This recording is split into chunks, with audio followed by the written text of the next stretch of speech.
Hello,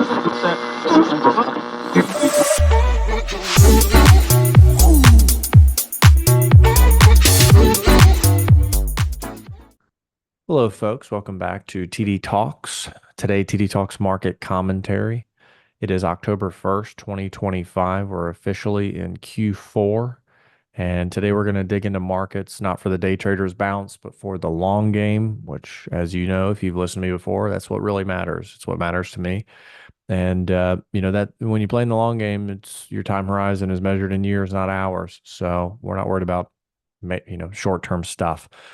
Let's start with where we are. U.S. equities are in a precarious zone right now. The market is shrugging off weak economic data and a brewing political storm. But the tension is real. Earlier today, the stroke of midnight, Cinderella did not find her slipper, and they did not avoid a shutdown in Congress. So they failed to pass a full funding bill for keeping the government open. So everybody's getting their sound bites and all their fun stuff for the next fundraiser. So that's how it goes. The real effects are, there are regulatory agencies being furloughed. There's risk to the timeliness of data releases, and uncertainty is elevated. On top of that, private sector job growth surprised to the downside. I think to a lot of people, I'm not very surprised, but I think the job market is changing. But ADP reported a contraction of 32,000 jobs in September instead of the modest gain that many, not myself, but many had expected. Markets, initially dipped, but then they've partially rebounded as investors have priced that in. Meanwhile, gold is hitting fresh highs, showing that many people out there are seeking safety in tangible assets as volatility creeps upward. In my opinion, I'm not running towards gold. I'm still playing the long game. I think the most value, in my opinion, is in buying small pieces of good companies. So that's what we're focused on.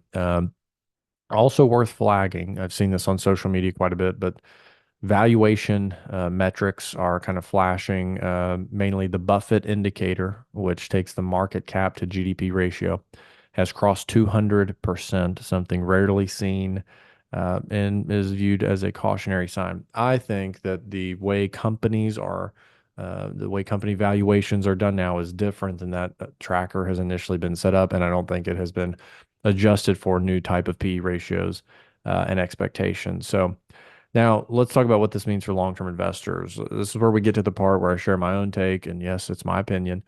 If you're invested for the long run, here's what I'm watching and what I'm doing or considering doing. So one, I think volatility will stay elevated, which is a buying opportunity for people playing the long game. With the shutdown and weaker data, I expect more intraday swings, but that doesn't necessarily derail the secular trend. It means being mentally and structurally ready to take action on those buying opportunities or those risk management opportunities. Number two, be modest with new commitments and overvalued names. When valuations are extended, especially in tech and AI names, incremental buying should be disciplined.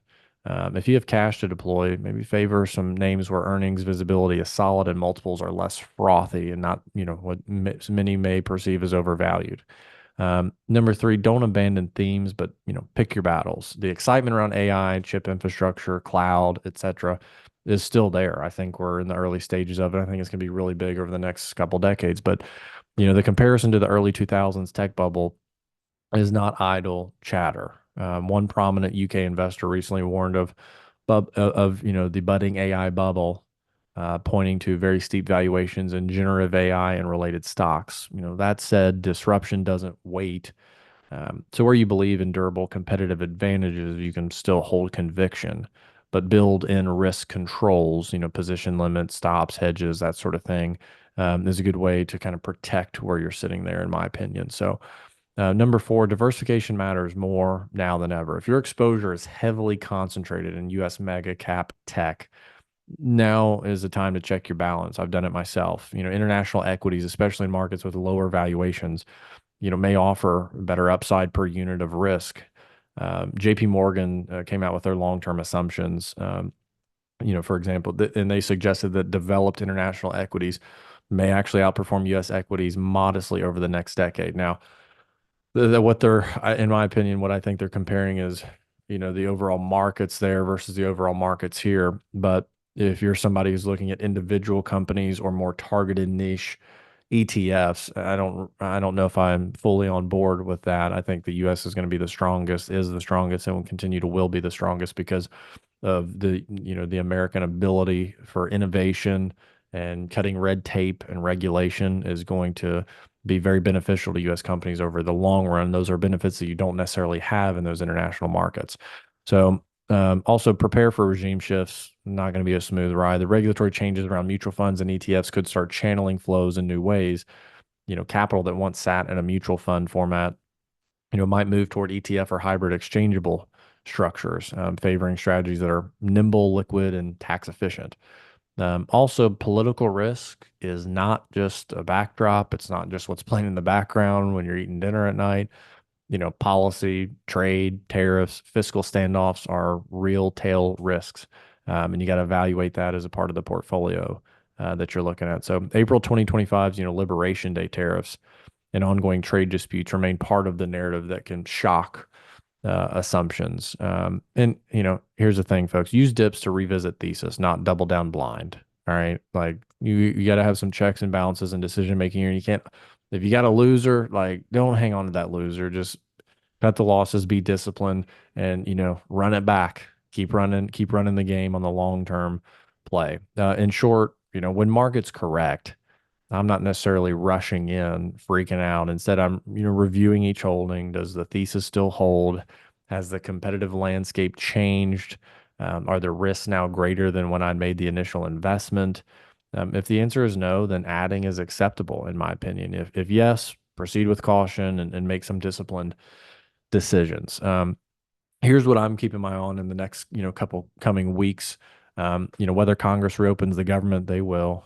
They get their sound bites and they get their little clips for the ads and the next fundraiser one-liner and ha ha ha, write the check. That alone, if this is extended, it could rattle confidence. Additional labor data, inflation prints, and any clues about whether the Fed leans toward rate cuts or holds steady. Also how flows behave in ETFs and mutual funds. You can watch how much money is going in or if it's slowing down going in when you're watching those flows. Do we see a rotation or do we see consolidation? We could also see earnings surprises or disappointments in tech and industrials, especially from, companies exposed to AI infrastructure, or different cycles in the markets, and then developments in geopolitical or trade policy that could shift supply chains, CapEx, or earnings expectations. So if you're here for the long term, treat the current environment as a test of conviction and adaptability and how nimble you can be, not a moment to panic or chase, the next hot thing. Stocks will always have pullbacks. It's just the nature of them. They don't all go from bottom left to top right on the charts. You look at them, you see how that's how it plays out. But the difference between long-term winners and also rans is often what they do during those pullbacks. My takeaway is remain diversified, stay selective, stay patient, write down your investment thesis, give it room to evolve, and have, check your ego and be able to make those adjustments. So use volatility to your advantage, either to add high conviction ideas or, pair, exposure in names where the risk has increased. And be able to be nimble with that and check your ego, be able to make those decisions and make those changes. Does my thesis still stick or has the field shifted? So that's it for today's TD Talks market commentary. Thanks for tuning in. And if this resonated, share it, subscribe, and I'll catch you next week with more market thoughts. Until then, keep your hands steady there on the markets and keep your eyes clear. The views and opinions voiced in this podcast are solely the views and opinions of Taylor Davis and do not reflect the views or opinions of any other entity or organization. The content provided is for informational purposes only and is not meant to be specific investment advice for any individual. Please consult with your financial advisor to address your unique circumstances. Taylor Davis does not provide legal or tax advice.